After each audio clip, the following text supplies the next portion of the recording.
Hello ကျွန်တော်နောက်ပိုင်း contact မှာ contact library ခေါ်တဲ့အခါမှာ edit library ဆိုမှပါတော့ပဲနဲ့ manage library ဆိုပြီးဖြစ်သွားတယ် manage library ကိုနှိပ်လိုက်ရင်ဒီမှာ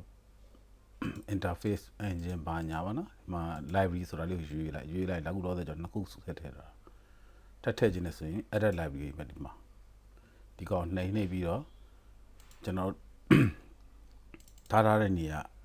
contact library ထားတဲ့နေရာပေါ့နော် contact library ရဲ့ကျွန်တော်မထည့်ရသေးတဲ့ခု West Africa ဆိုတာလေးကိုထည့်လိုက်မယ် okay ပြီးသွားရင် okay ဒီတပ်ပြန်ပိတ်လိုက်ရပြီ close ဒါတော့ချက်ချင်း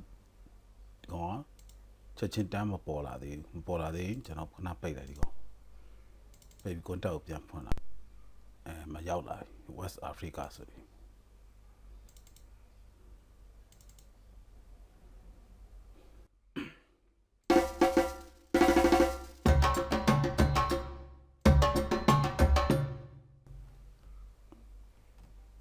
အဲ့လိုမျိုးနဲ့ကျွန်တော်တို့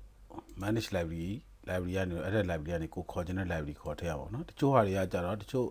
ကျွန်တော် download တဲ့ library မှာတချို့ဟာတွေကအဲ့လို library နဲ့ဆွဲထည့်ရင်မပေါ်တဲ့ဟာမျိုးကြကျွန်တော် file ကနေပြီးတော့ကျွန်တော်တင်ထားတဲ့နေရာကိုသွားဒီမှာ library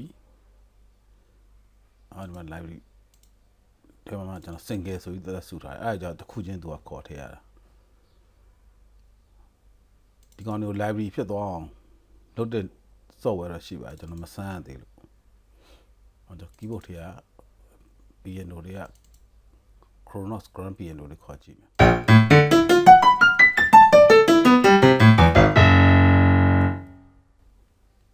အဲ့လိုပုံစံ2မျိုးနဲ့ခေါ်လို့ရပါတယ်ဒီ file ကနေခေါ်တော့တစ်ခုချင်းစီခေါ်နေရတဲ့ကောင်တွေကို library လုပ်နေရကျွန်တော်စမ်းပြီးသွားရင်တတ်ပြန်တင်ပေးပါမယ်